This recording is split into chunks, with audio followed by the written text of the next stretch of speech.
Hey, what's up? Today I'm going to be giving a film review for the film The Secret Life of Pets. Now, this is a 3D computer animated film about pets, like lost in New York City or whatever. I don't want to spoil it too much. But again, this is from like the same studio that brought us Despicable Me, which I have never seen, and also I think Minions too as well, if I'm not mistaken. Because they also have like a little short like Minions film kind of before the film starts. Like a little kind of like a lot of animated films, they have like little short films right before the actual feature starts.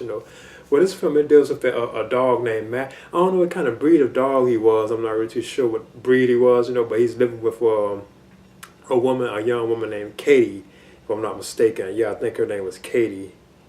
Well, he's living with Katie, and he has always been with because in fact, Katie had found him at one point, like on the streets or something like that. Well, I don't think he was on the streets, but she had found like it was like a quick origin that where Max the dog tells to tell, how Kate found him, like he was like in a box or something like that when he was a puppy.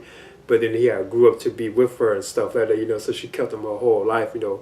But then like one day, and you can tell he has like encounters with like the fellow like neighborhood pet animals and stuff. It's like a cat, I think, that's across the street. No, I think it's a dog, I think. That's like in the one day he talks to and stuff like that, like other like animals and stuff around too. But one day Kate brings home like another dog, like this huge dog which is called Duke. She names him Duke.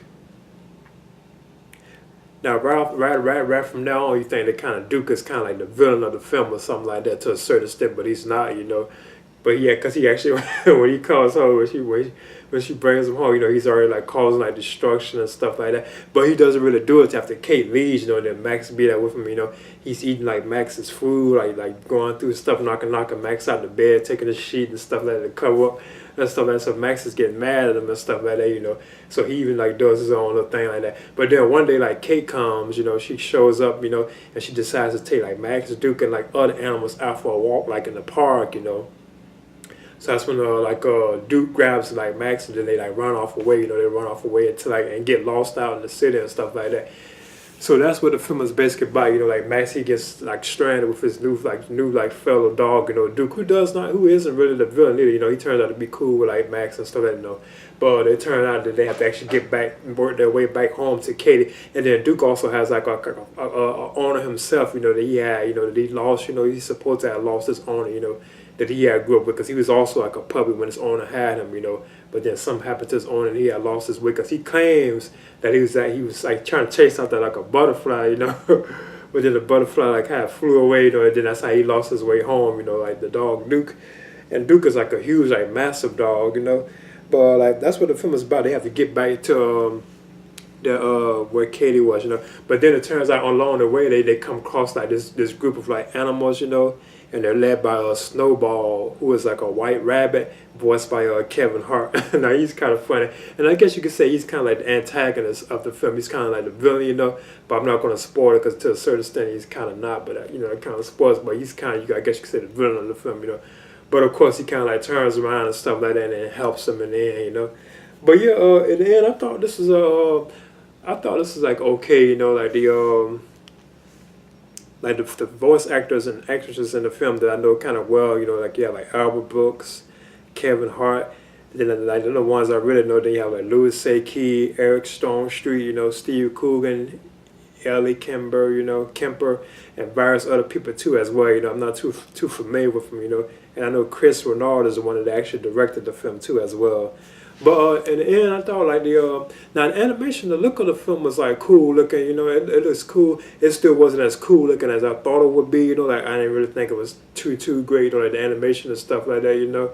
But like certain scenes were good, especially when it's like the humans around, or when they're over there like in their apartments and stuff like that. I like the detail that they had like in the environments and certain dogs. Like the Sasha's dog, I thought that was kind of cool too. I forget what his name was, but he was kind of funny though. I thought that was a cool one. But even like the White Rabbit or Snowball, like voiced by Kim Hart, I thought that was cool looking too, as well. Now the scenes where they're lairs, where it's like underground, like in sewers and stuff like that in New York, those moments are kind of cool, because the scenes where they have to escape and stuff like that, they be in the water and stuff like that, and the water flowing. Now the water looks awesome, like the water, whatever, they had like water effects, I thought that stuff is cool, But other than that, at times like the animation, I didn't really think it did too good. You know, like I mean, like the facial expressions and stuff I thought were cool, but like the effects at times, you know, it just didn't really it didn't, it didn't really like stand out to me. I've seen like better for my opinion, like the colors of the backgrounds and stuff like that. I thought like just okay, it didn't really like, it didn't really like, it didn't really like, catch me, but and then I thought it had like some funny. There was moments where it really could be funny, like funny, but at the same time it could be kind of like dullish, it wasn't really like funny, But it was okay. It was never like boring or anything like that. But just it's like I don't know. It just never really like really took off for me. But so then I think I'm gonna be aiming at giving The Secret Life of Pets. I want to give it a C, but I think I'm gonna probably go for a B minus. Cause it's still like a decent film. I would recommend it for fans of these kind of films. Like animated 3D computer films. I recommend it for them that crowd. Or if you're like a fans for I guess like Despicable Me or Minions and stuff like that. I would kind of recommend it for that crew. So I guess I'll go ahead and just give it like a B minus. I kind of prefer a C. But I think I would aim at giving The Secret Life of Pets a B minus, and this is my review.